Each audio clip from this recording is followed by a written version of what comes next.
بسم الله الرحمن الرحيم. يا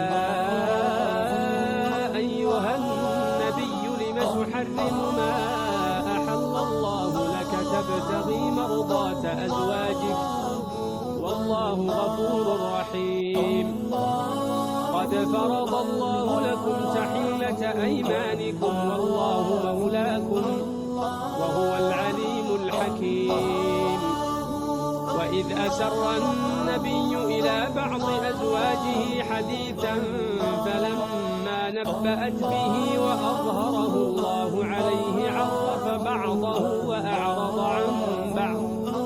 فلما نبأها به قالت من أنبأك هذا؟ قال نبأني العليم الخبير. إن تتوبا إلى الله فقد صغت قلوبكما وإن تظاهرا عليه فإن الله هو مولاه وجبريل وصالح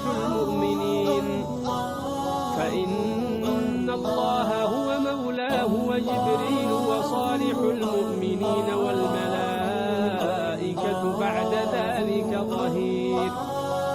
عسى ربه إن طلقكن أن يبدله أزواجا خيرا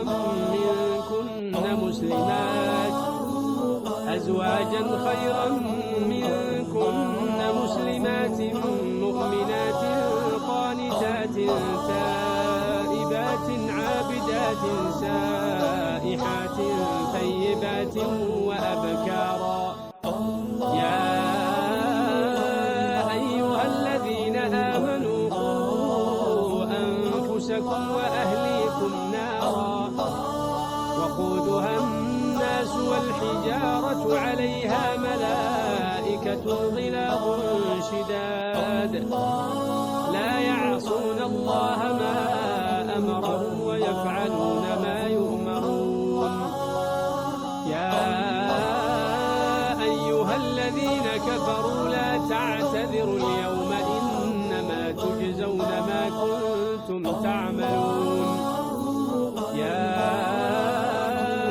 أيها الذين آمنوا توبوا إلى الله توبة نصوحا عسى ربكم أن يكفر عنكم سيئاتكم ويدخلكم جنات تجري من تحتها الأنهار يوم لا يخزي الله النبي والذين آمنوا معه نورهم يسعى بين أيديهم وبأيمانهم يقولون ربنا أتمم لنا نورنا واغفر لنا إنك على كل شيء قدير.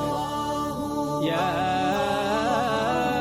أيها النبي جاهد الكفار والمنافقين واغلظ عليهم ومأواهم جهنم وبئس المصير. ضرب الله مثلا للذين كفروا امرأة نوح وامرأة لوط كانتا تحت عبدين من عبادنا